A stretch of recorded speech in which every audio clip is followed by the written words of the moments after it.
Welcome to episode 420, Jeffrey Gundlach, the New Bond King, 10 lessons. This is an outline of episode 420, lesson 1 to lesson 5. This is an outline of episode 420, lesson 6 to lesson 10. Lesson number 1, the New Bond King versus the Old Bond King. Speed is the difference. This is the Old Bond King, Bill Gross. It took him 25 years to be king. This is the New Bond King, Jeffrey Gundlach.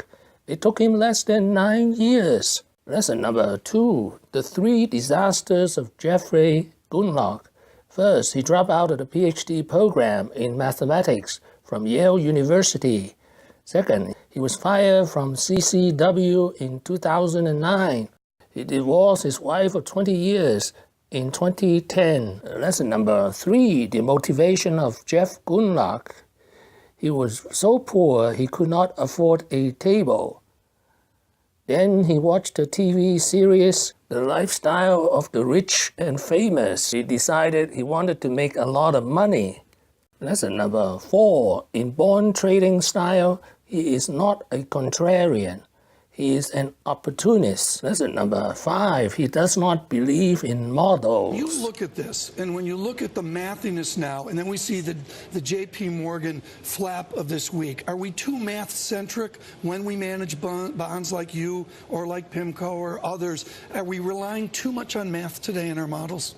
Well, I don't believe in models. I'm a math guy, but what it really means, the way I think about things, is space relations. It's more of an abstract way of thinking of math rather than a bunch of Greek letters and formulas, which is more applied math. And I think one of the reasons that we've been able to succeed at Double Line is we think about fitting portfolio pieces together, kind of like a space relations problem. I mean, so it's hard to know, but typically when there's blow-ups, it's because models assume various correlations. Correct. They assume that if X happens, then Y will happen, and they delude themselves. They think that you can know that, say, if Spanish... Lesson number 6, he uses 20 to 30 variables in his bond analysis. When we build portfolios, I have a funny phrase for it. I call it loading the dishwasher. You know, if you have a dinner party, you've got tons and tons of dishes, how do you make them all fit in the dishwasher? Right. That's kind of the way we think of portfolios. Every asset class, every type of bond has a different risk, different reward, works differently with the economy, and so they sort of have a shape to them. And the idea is to fit them all together so that you don't have any gaps. And that way. Lesson number 7, for his most successful trades, he was trembling with fear.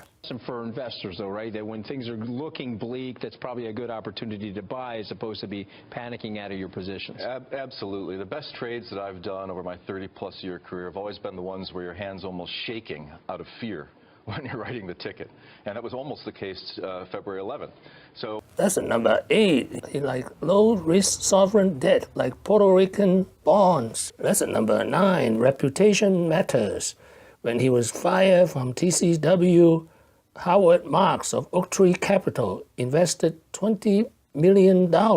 Howard Marks would make $900 million profit. Lesson number 10, his bond strategy is opportunistic income. If you would give a brief description of the opportunistic income strategy. I started, it's evolved over time. I started running what I would call an aggressive fixed income strategy in 1991.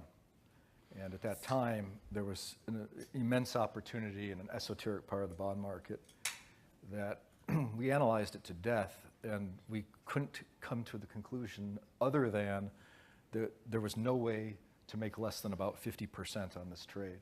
It was unbelievable. Those were the good old days. We started a strategy that we thought would be able to generate pretty high returns while having offsetting risk profiles, because the government bonds that we own, which are agency mortgage-backed securities, they can have a lot of interest rate risk. We were able to, we thought that since there was still a lot of distress in parts of the credit market, that interest rates rising, thanks to inflation or a better economy, which are the likely suspects, the credit would probably do pretty well. It was still at a distressed price, better economy, inflation, wouldn't have a problem with interest rate risk because the overwhelming macro variable of better fundamentals for these securities would overcompensate for whatever interest rate. Thank you for watching. Please subscribe and leave your questions and comments below. wishing everyone peace and prosperity.